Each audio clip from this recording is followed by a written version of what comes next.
মানুষের ভাগ্য সারা বছরের যেটি লিপিবদ্ধ হওয়ার কথা, সারা বছরের যে বাজেট হওয়ার কথা, সেটা হয়ে থাকে লাইলাতুল কদরে, সবে কদরে।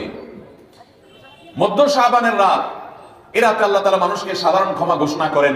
যাদের মনে হিংসা নাই, যাদের মনে মানুষের প্রতি বিদ্বেষ শত্রুতা নাই, এবং যারা শিরকে লিপ্ত না, এই মানুষগুলো ছাড়া বাকি মানুষগুলোকে মধ্য শাবানের রাত, যেটাকে আমরা শবে বরাত বলি, হাদিসের ভাষ্য শবে বরাত নয়, হাদিসের ভাষ্য হলো লাইলাতুন নিসফি মিন শাবান, সেই রাতে আল্লাহ রাব্বুল আলামিন বান্দাকে সাধারণ ক্ষমা ঘোষণা করেন।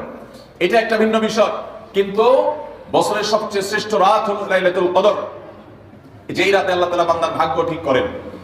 এই রাতে যে ভাগ্য আল্লাহ নির্ধারণ করে থাকেন, সেই নির্ধারণটা যেন আমাদের অনুকূলে হয়, সেই নির্ধারণটা যেন আমাদের জন্য কল্যাণকর হয়। আল্লাহ যেন আমাদের ভাগ্যে ভালো কিছু লেখেন, খারাপ কিছু যেন না লেখেন। আল্লাহ যেন তাকদীরে আমাদেরকে ভালো কিছু দেন, মন্দ কিছু থেকে বাঁচিয়ে রাখেন। সেজন্য আমরা সবাই কামনা করি কি করি না?